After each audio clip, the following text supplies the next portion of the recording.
Welcome to Beyond Your Limits, the series where we step past the highlight reels and into the stories that shape the modern athlete. I'm Greg Hoffman, and in each episode, we explore the minds and moments of those redefining what it means to play the game and build a brand and a business that lasts beyond it.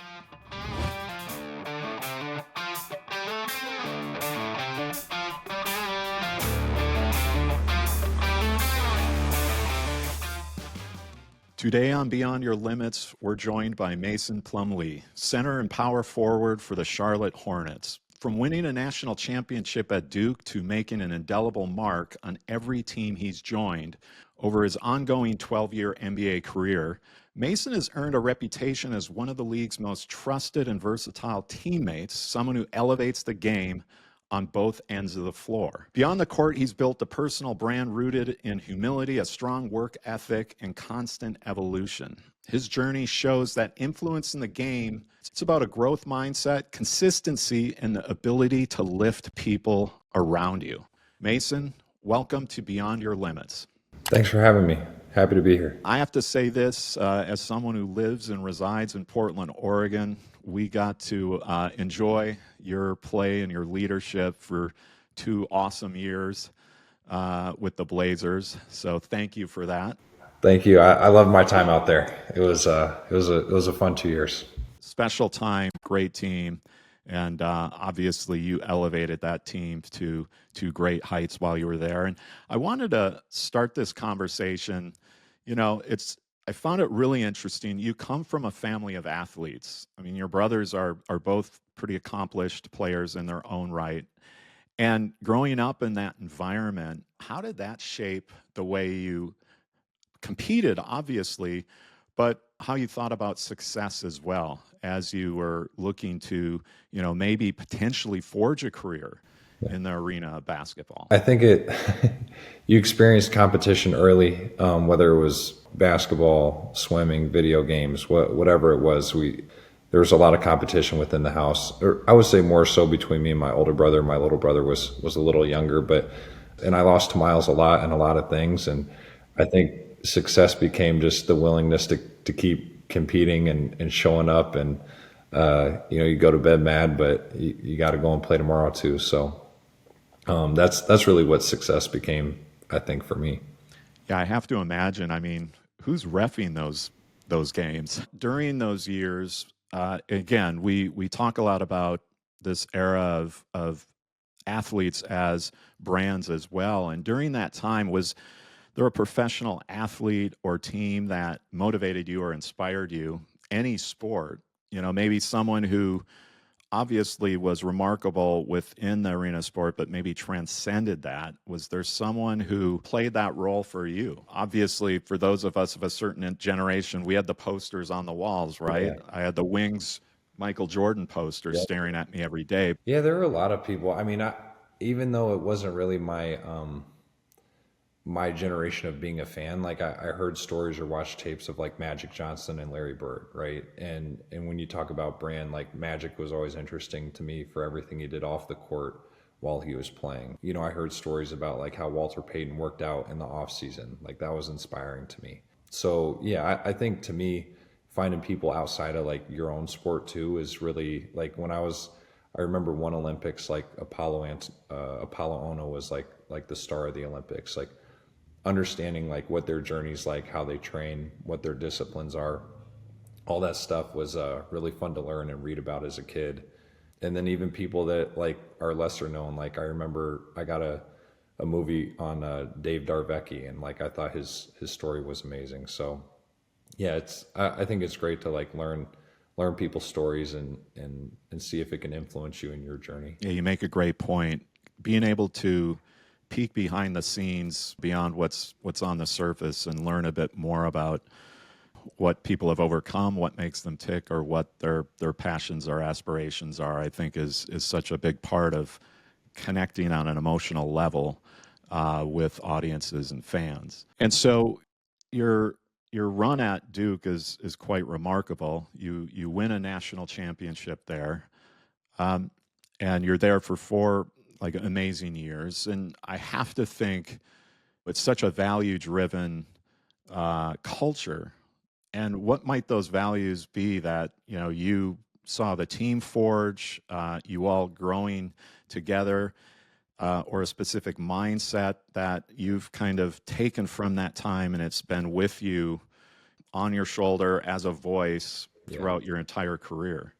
Yeah, well, I mean, it all starts with coach there. I was fortunate to play for Coach K, and I could reference a ton of things that have stuck with me, but I think the one that stands out the most, because as much as he spoke it, we observed it, was kind of the idea that everybody has the will to win when you're playing the game, but the will to prepare to win is like, you see that said, like he lived it, like the way that he would prepare for games, whether we were playing Presbyterian or whether we were playing Purdue. It was amazing how much he was so invested into the game before the game even came to be. Like it was something to take away, and I always appreciate it. And I think about that in the off season when I'm getting ready for preseason. I think about that in the preseason when I'm getting ready for training camp. And to me, it all flows together. And to watch his time commitment and his what he would put into a season, into a game, into a tournament,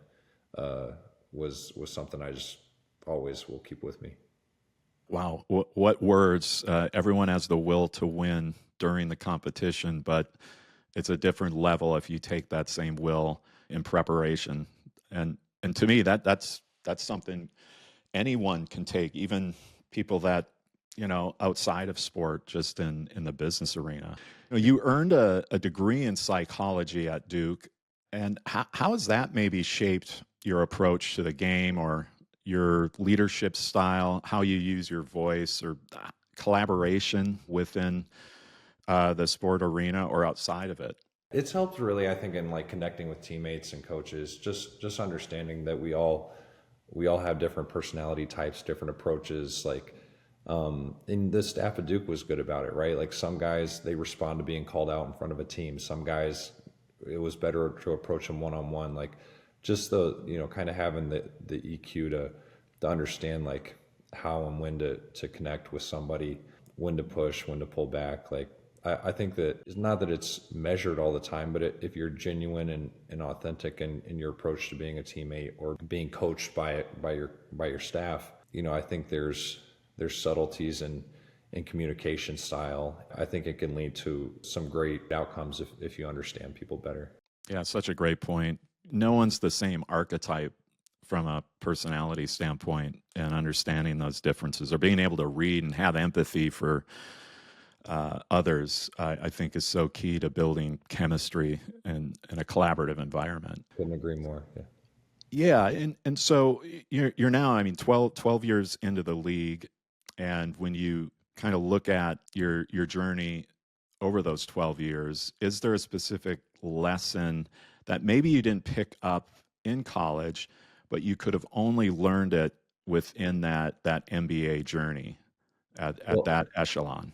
it's a really good question. And I was just last season, I had dinner with Steve Wojciechowski, who was my assistant when I was at Duke.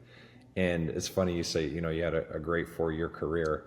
The whole time I was in college, I wanted to be in the NBA. Like one and done was a thing. Like people, like the best players, I wasn't the highest rated player in high school, but I was high enough that, I thought I'd be in college 2-3 years, right? I look up today and, I think from my high school class, there's, I think only 3 of us in the NBA today.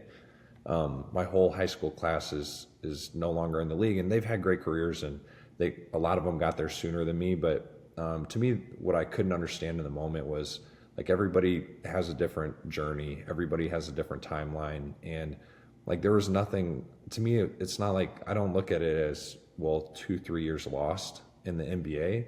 To me, the college experience was amazing. I benefited from it, and honestly, like if I left early, like I would have been in the G League, which is not bad, but I came into the league a little older, and I actually never had to play in the G League, so I got to come in and have an impact right away. So I think comparison can be like a slippery slope, but to see all my peers in the league, and then I'm on the free throw line with DeMarcus Cousins my rookie year, and he's like, "What took so long?"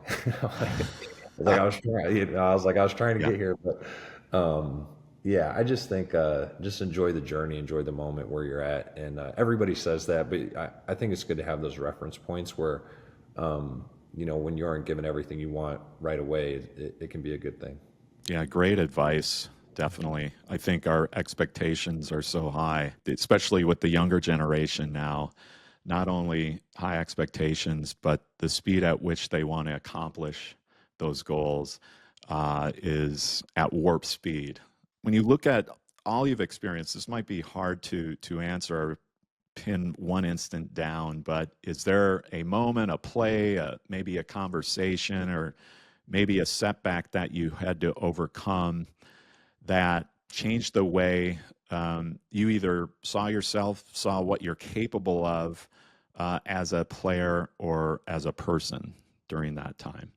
I mean, I've always been pretty available in my career. I haven't missed a lot of games. I had an injury. I was playing for the Clippers. I thought we had one of the best teams in the league. I had a guy dove into my knee, tore my MCL, and it was kind of the first time in season where I was going to miss a long stretch of games. I was out a couple months. Coming off it, I didn't feel quite like myself.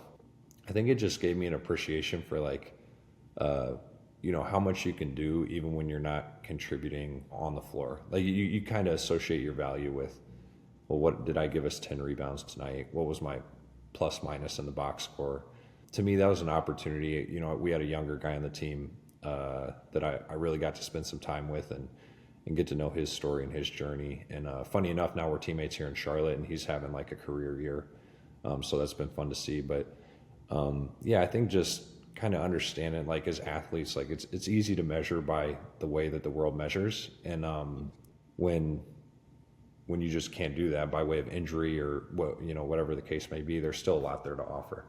Yeah, again, great words to live by, both in sport and in business as well. I think winning cultures in business as well. I think it's about understanding because some will be frustrated not to be on the project team, just as in sport, but at the end of the day, pull together to rise higher. You've also had all these different roles on different teams. Back to the idea of versatility, which has just been amazing. As I said, when you played for the Blazers, I mean, could be center, could be power forward, but you were very unselfish, I felt, in that way. Was there a role that shaped your identity over the years that may have not even, as you said, maybe it wasn't even when you were on the court, but that wasn't necessarily self-evident to those that were spectating? Yeah, well, to me, I would say like my identity is in being adaptable. Even within I kind of, like you said, center, power forward, less position and more the ask of the coach and the team. Like I've been asked to do even from the same position, very different things on different teams. Like when I was in Portland with Dame and CJ, those two guys are two of the best scorers, shooters in the league. So like my role was to make a lot of decisions with the ball in my hands. So I'd be out on the floor, a lot of DHOs, a lot of decision making. When I was like with the Clippers playing with Russ Westbrook off the bench, like he's the creator, he's making the decisions. So it was more like playing along the baseline, rolling, finishing. But I think why I feel blessed to have like longevity in the league is coming into situations and saying like, okay, the team's not built around me, but what can I contribute, right? Like when I'm in Denver, to me the measure was very much like I hate to reduce a game to like a singular stat, but it was very much like a plus minus game. Like we knew when we were at our best when Joker was on the floor, but how much time could we give him on the bench where our bench was having a positive impact on the game? So if we could start the fourth and play till 8, 7, 6 minutes on the game clock, like that's great value there. And I just think like, yeah, for the NBA or business as you're saying as well, like just understanding like, where you can add value, and if you don't know, like definitely ask whoever's in charge. I think some guys in the league have the mind of like, well, I'm just going to play my game, and then the team that likes it will come and get me, and I've seen that work too. But it just different approaches. Yeah, again, great advice as well, on and off the court.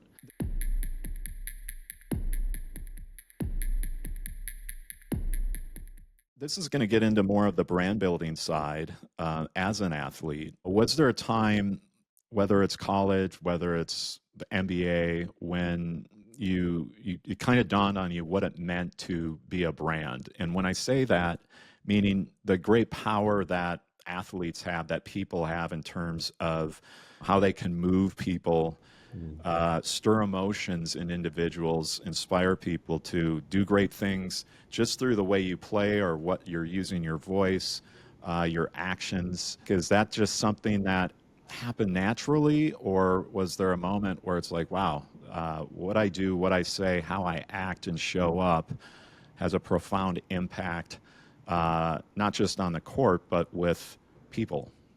Yeah, no, absolutely. And to me, like the guys who have done it so well, like you look at like what Dikembe Mutombo did post career, or even like to me when I was coming into the league, he's now our executive director of the union. But I watched like how Andre Iguodala, how he positioned himself off the court.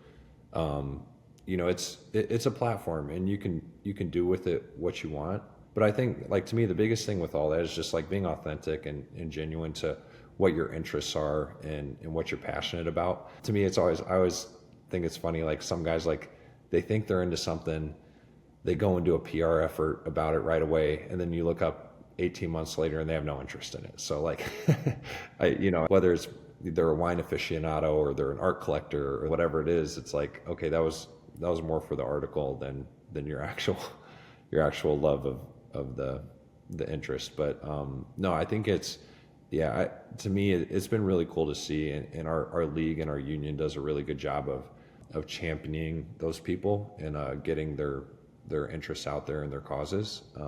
So it's a blessing to have the platform that we do. Like across all of athletics, I don't know if there's anything more marketable than an NBA player for a lot of different reasons. And in the U.S., obviously the soccer guys globally, but it is something to appreciate for sure.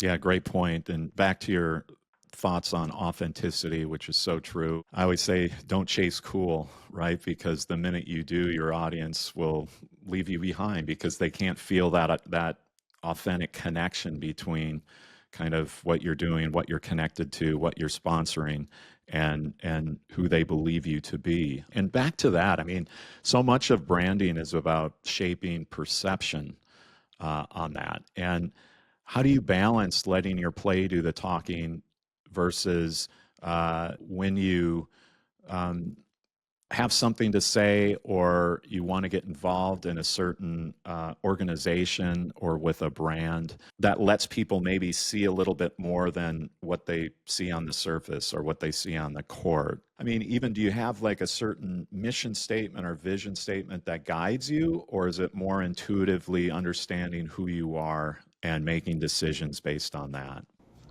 Yeah, I mean, to me, it's understanding who you are, what you're passionate about, and understanding like that changes over time, and that's okay. I had one friend challenge me. He's like, what do you have like a healthy anger for? And to me, like that was a good prompt to consider. Like, okay, what am I passionate about? Where do I want to see change?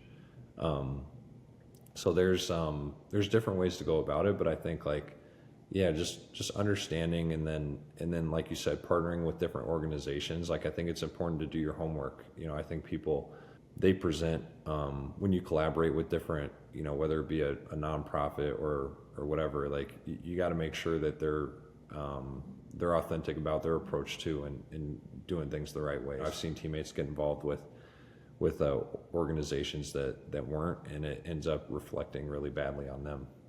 Do you have advice based on your own experience? And I always said what you say no to is as important as what you say yes to in the long front run. And do you have any additional filters you use when you think about how you're going to use your time and your platform and position? Yeah, it's been a challenge because we're inundated with opportunity, with events to go to, with travel in the off season. There's just so many things, and they're not bad. Like it could be all great options, but you have to clear out time for yourself. You have to be disciplined in time management, and because then you're going to be better when you show up for the things that you do say yes to. So to me, it's, don't get spread too thin, like respect the season. Like you don't do, this will be likely the only podcast I do this season. So I don't, Well, like I appreciate you guys having me on, but I kind of got to a point where I was like, okay, like we'll do that in the off season. And I think having little disciplines like that around what you do, it just makes you, again, like more focused on what you do care about and what you are passionate about. yeah, great words to live by, and not being distracted, of course, by the noise and the toys, as they say, Yeah. right? Because so much of why people are drawn to us, captivated by us, is because we've put in the work and mastered our craft first and foremost. And to take away from that can be, of course, detrimental. So much again of branding first starts with what you do internally, as you said, which is understanding in a deep way who you are. What are the characteristics and traits that make you you? And then there's the external part, which is more building a brand identity. And I'm going to geek out a little bit here because I love logos and the world of design within sports. And I know you've kind of built a brand logo for your brand. Can you talk a little bit about that process? Yeah, well, I worked with someone on it. A lot of people, they integrate their initials into it. So I have an M and a P in mine. And to me, it's, I feel like Nordstrom kind of ripped my logo. So I kind of want to go after them a little bit. But mine's easy. It's a face that, it can show a lot of different emotions. But the default is smiling. And I like to think of approaching each day happy and just blessed to be doing what I get to do. So that's my logo in a nutshell. And I will say this: all my brothers and my sister are MP as well, so it's kind of like a family. Okay.